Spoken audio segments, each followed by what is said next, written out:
Present by Lavkesh के video.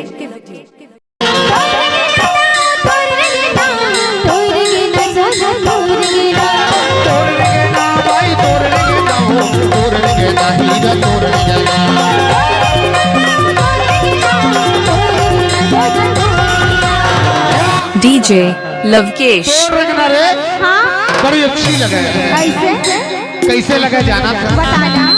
आई तोरने के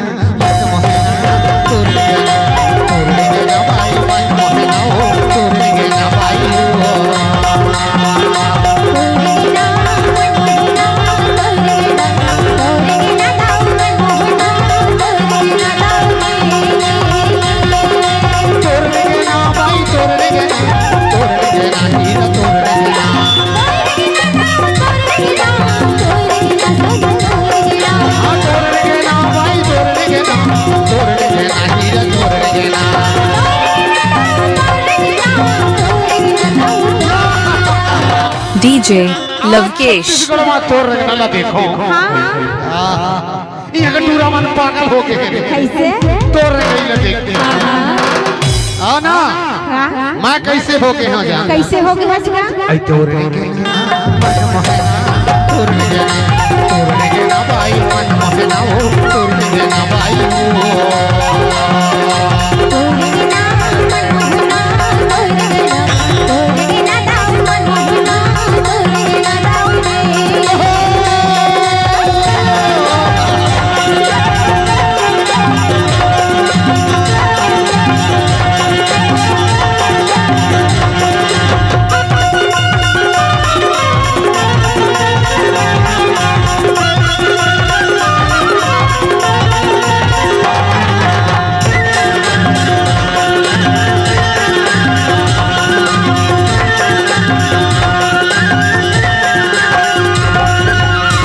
DJ Lavkesh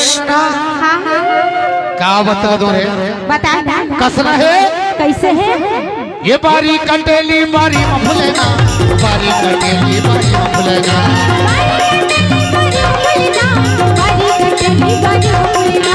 हाली झुली रेंगना तो ही लड़ेगा हाली झुली रेंगना तो ही फुलेगा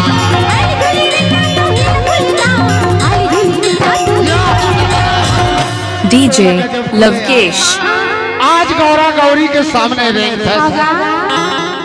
दया करे हे गौरा गौरी रे तोड़ गईला देख के हूँ खुद से भगवान खुशी का ना आई तो ही खुलेगा मन मोहना तोड़ ना भाई मन मोहना तोड़ ना भाई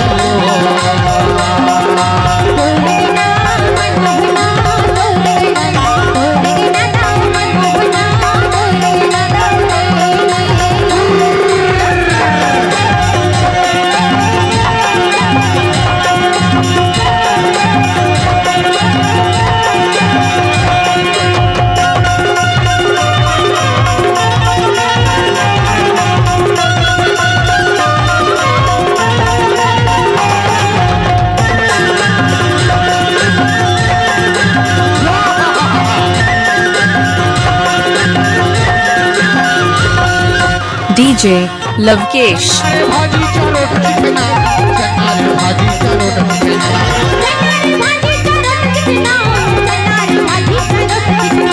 हो गेला परथे करम लिखना हो गेला परथे करम लिखना